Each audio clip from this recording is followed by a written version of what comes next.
नमस्कार दोस्तों, स्वागत है आप सभी का हमारे पहले YouTube वीडियो में। यह हमारे लिए एक नया सफर है और हमें उम्मीद है कि आपको यह वीडियो पसंद आएगा। आगे भी ऐसे ही मजेदार और जानकारी से भरपूर कंटेंट लाने के लिए हम आपके सपोर्ट की उम्मीद करते हैं। अगर आपको यह वीडियो अच्छा लगे तो लाइक, शेयर और सब्सक्राइब करना न भूलें। चलिए बिना देर किए वीडियो शुरू करते हैं। कृषि प्रथा का अर्थ है फसलों और पशुपालन से संबंधित विभिन्न तकनीकों और प्रक्रियाओं का उपयोग करके भोजन, चारा और अन्य आवश्यक उत्पादों का उत्पादन करना। यह प्राचीन काल से मानव सभ्यता का आधार रही है और समय के साथ इसमें अनेक बदलाव और सुधार हुए हैं। भारत जैसे कृषि प्रधान देश में कृषि प्रथाएं क्षेत्र, जलवायु और संसाधनों के अनुसार अलग अलग होती हैं। कुछ प्रमुख कृषि प्रथाओं में पारंपरिक खेती, जैविक खेती, मिश्रित खेती, सिंचाई तकनीकें, फसल चक्र और आधुनिक मशीनरी का उपयोग शामिल हैं। आज के आधुनिक कृषि में वैज्ञानिक तरीकों, नई तकनीकों और पर्यावरण अनुकूल विधियों का उपयोग किया जा रहा है, जिससे उत्पादन बढ़ाया जा सके और मिट्टी की उर्वरता को बनाए रखा जा सके। टिकाऊ और लाभदायक कृषि प्रथाओं को अपनाकर हम न केवल किसानों की आय बढ़ा सकते हैं, बल्कि खाद्य सुरक्षा और पर्यावरण संतुलन भी सुनिश्चित कर सकते हैं। फरवरी और मार्च के महीनों में कई प्रकार की सब्जियों की खेती की जाती है। इस दौरान मुख्य रूप से गर्मी और खरीफ मौसम की सब्जियों की बुआई शुरू होती है। फरवरी और मार्च में उगाई जाने वाली सब्जियां एक गर्मियों की सब्जियां, जिन्हें ग्रीष्मकालीन फसलें भी कहते हैं। लौकी, तोरई, करेला, ककड़ी, भिंडी, टमाटर, बैंगन, मिर्च और शिमला मिर्च। 2 जड़ वाली सब्जियां, गाजर जो लेट फसल होती है, मूली, चुकंदर और शकरकंद। हरी पत्तेदार सब्जियां, पालक, मेथी, धनिया, अमरंथस, चौलाई। दलहनी सब्जियां, बरबटी, लोबिया, फ्रेंच बीन्स, अन्य सब्जियां, प्याज, ग्रीष्मकालीन प्याज, अदरक, हल्दी। इन महीनों में तापमान बढ़ने लगता है, इसलिए बीजों की उचित देखभाल, सिंचाई और कीट नियंत्रण पर विशेष ध्यान देना आवश्यक होता है। तोरई एक महत्वपूर्ण सब्जी फसल है जो गर्म और आर्द्र जलवायु में अच्छी तरह से बढ़ती है। यह स्वास्थ्य के लिए फायदेमंद होती है और बाजार में इसकी अच्छी मांग होती है। जलवायु और भूमि चयन। तोरई की खेती के लिए 25 से 35 डिग्री सेल्सियस तापमान उपयुक्त होता है। यह दोमट और बलुई दोमट मिट्टी में अच्छी पैदावार देती है। मिट्टी का पीएच स्तर 6 से 7.5 के बीच होना चाहिए। बुवाई का समय। ग्रीष्मकालीन बुवाई फरवरी मार्च, वर्षा ऋतु की बुवाई जून जुलाई, शरतकालीन बुवाई सितंबर अक्टूबर। बीज की तैयारी और बुवाई। प्रति हेक्टेयर 4 से 5 किलोग्राम बीज की आवश्यकता होती है। बीजों को 3 से 4 घंटे पानी में भिगोने के बाद बोना चाहिए। कतार से कतार की दूरी 1.5 से 2 मीटर और पौधे से पौधे की दूरी 45 से 60 सेंटीमीटर रखनी चाहिए। बीजों को 2 से 3 सेंटीमीटर गहराई में बोना चाहिए। खाद एवं उर्वरक प्रबंधन। बुवाई से पहले खेत में 15 से 20 टन गोबर की खाद डालें। यूरिया 80 से 100 किलोग्राम प्रति हेक्टेयर, डीएपी 40 से 50 किलोग्राम प्रति हेक्टेयर और एमओपी 30 किलोग्राम प्रति हेक्टेयर डालें। सिंचाई प्रबंधन। गर्मी में 5 से 7 दिन के अंतराल पर सिंचाई करें। वर्षा ऋतु में अधिक जल भराव से बचाव करें। खरपतवार एवं कीट नियंत्रण। समय समय पर निराई गुड़ाई करें। कीटों से बचाव के लिए नीम तेल या जैविक कीटनाशकों का छिड़काव करें। फली बेधक कीट और सफेद मक्खी से बचाव के लिए फेरोमोन ट्रैप लगाएं। तुड़ाई और उत्पादन। बुवाई के 50 से 60 दिन बाद तोरई की तुड़ाई शुरू हो जाती है। तुड़ाई के लिए फलों को नरम अवस्था में तोड़ें। औसत उत्पादन 100 से 150 क्विंटल प्रति हेक्टेयर तक हो सकता है। लाभ और विपणन। तोरई की बाजार में अच्छी मांग रहती है, जिससे किसानों को अच्छा मुनाफा मिलता है। इसे ताजा बाजार में बेचने के अलावा सुखाकर प्राकृतिक लूफा बनाने के लिए भी उपयोग किया जाता है। अगर खेती वैज्ञानिक पद्धति से की जाए तो तोरई एक लाभदायक व्यवसाय बन सकती है। तोरई की फसल में कई प्रकार के कीटों का प्रकोप हो सकता है, जो उत्पादन को प्रभावित कर सकते हैं। इन्हें नियंत्रित करने के लिए निम्नलिखित रासायनिक कीटनाशकों का उपयोग किया जा सकता है। 1. फल एवं तना छेदक कीट, फ्रूट एंड शूट बोरर। लक्षण: यह कीट तने और फलों में सुराख कर अंदर से नुकसान पहुंचाता है। प्रभावित फल सड़ने लगते हैं और तना कमजोर हो जाता है।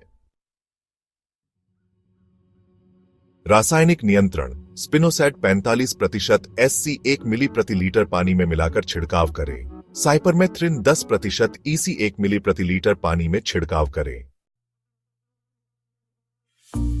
सफेद मक्खी यानी व्हाइट फ्लाई के लक्षण: यह पत्तियों से रस चूसती है, जिससे पौधा कमजोर हो जाता है।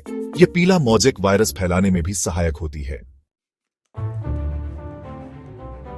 रासायनिक नियंत्रण: इमिडाक्लोप्रिड 17.8% SL आधा मिली प्रति लीटर पानी में छिड़काव करें। थायोमेथोक्साम 25% WG 0.3 ग्राम प्रति लीटर पानी में मिलाकर छिड़काव करें। लाल कद्दू कीड़ी या रेड पंपकिन बीटल पत्तियों को खाकर नुकसान पहुंचाती है, जिससे पौधा कमजोर हो जाता है। यह कीट फूलों और फलों पर भी हमला कर सकता है। रासायनिक नियंत्रण के लिए क्लोरपाइरिफॉस 20% EC को 2 मिली प्रति लीटर पानी में मिलाकर छिड़काव करें। इसके अलावा फिप्रोनिल 5% SC को 1 मिली प्रति लीटर पानी में छिड़काव करें। रस चूसने वाले कीट जैसे कि एफिड्स जैसिड्स और थ्रिप्स पत्तियों से रस चूसकर पौधे को कमजोर कर देते हैं। अधिक प्रकोप होने पर पत्तियां मुड़ने लगती हैं और पौधे का विकास रुक जाता है। रासायनिक नियंत्रण: डाइमेथोएट 30% EC 1 मिली प्रति लीटर पानी में मिलाकर छिड़काव करें। एसिटामिप्रिड 20% SP 0.3 ग्राम प्रति लीटर पानी में मिलाकर छिड़काव करें। तना मक्खी। लक्षण: तने में सुराख कर पौधे को नुकसान पहुंचाती है, जिससे पौधा सूखने लगता है। रासायनिक नियंत्रण: क्विनालफॉस 25% EC 1.5 मिली प्रति लीटर पानी में मिलाकर छिड़काव करें। क्लोरपाइरिफॉस 20% EC 2 मिली प्रति लीटर पानी में मिलाकर छिड़काव करें। महत्वपूर्ण सुझाव: कीटनाशकों का छिड़काव सुबह या शाम के समय करें। 10 से 15 दिनों के अंतराल पर आवश्यकता अनुसार छिड़काव करें। कीटनाशकों का उपयोग करने से पहले निर्देशों को ध्यानपूर्वक पढ़ें और सुरक्षा उपाय अपनाएं।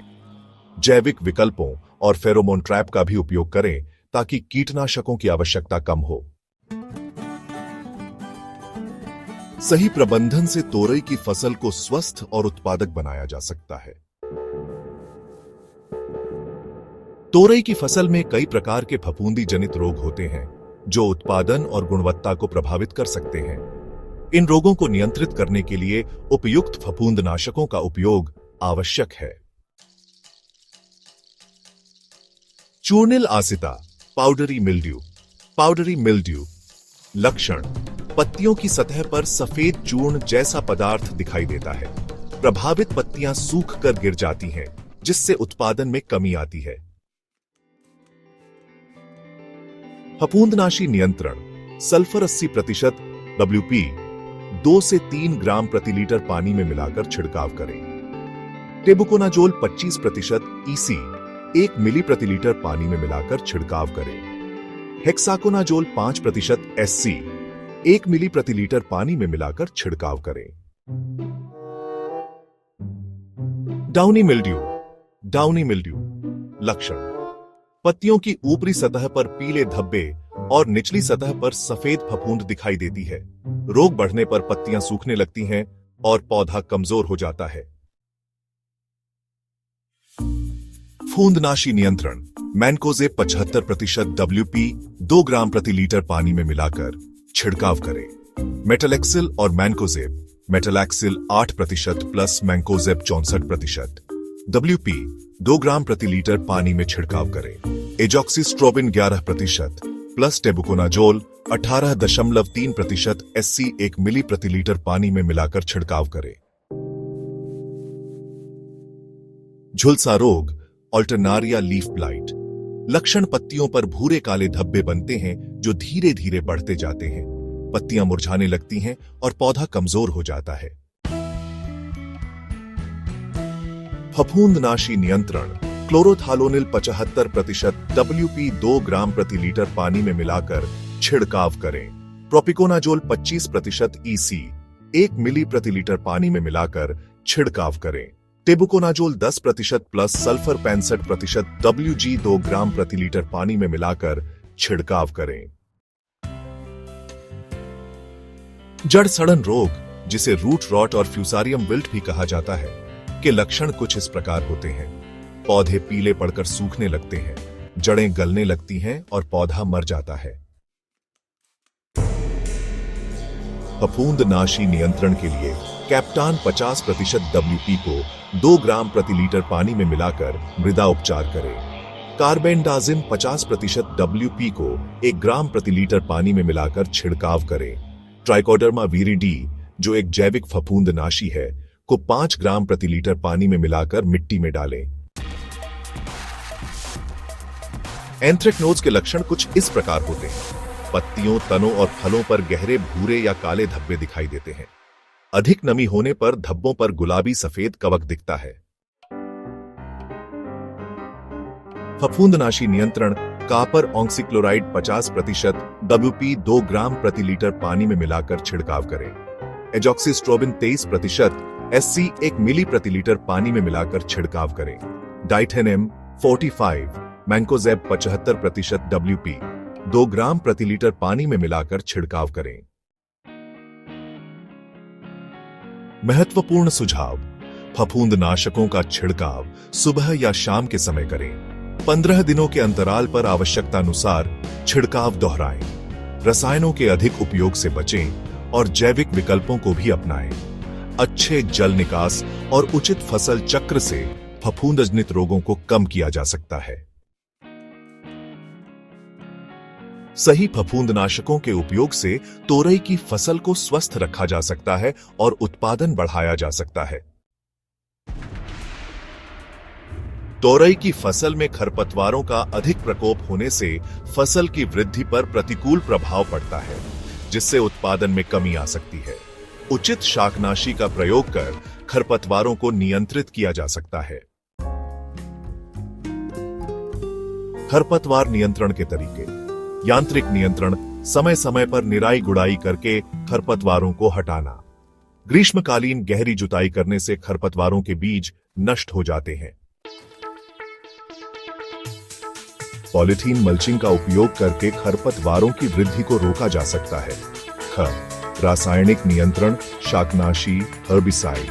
खरपतवारों को नियंत्रित करने के लिए प्री इमर्जेंस, अंकुरण से पहले, और पोस्ट इमर्जेंस, अंकुरण के बाद शाकनाशियों का प्रयोग किया जाता है।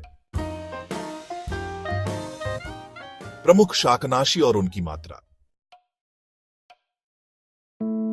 शाकनाशी के उपयोग में सावधानियां: शाकनाशी का छिड़काव सुबह या शाम के समय करें। स्प्रे के समय हवा की गति धीमी होनी चाहिए।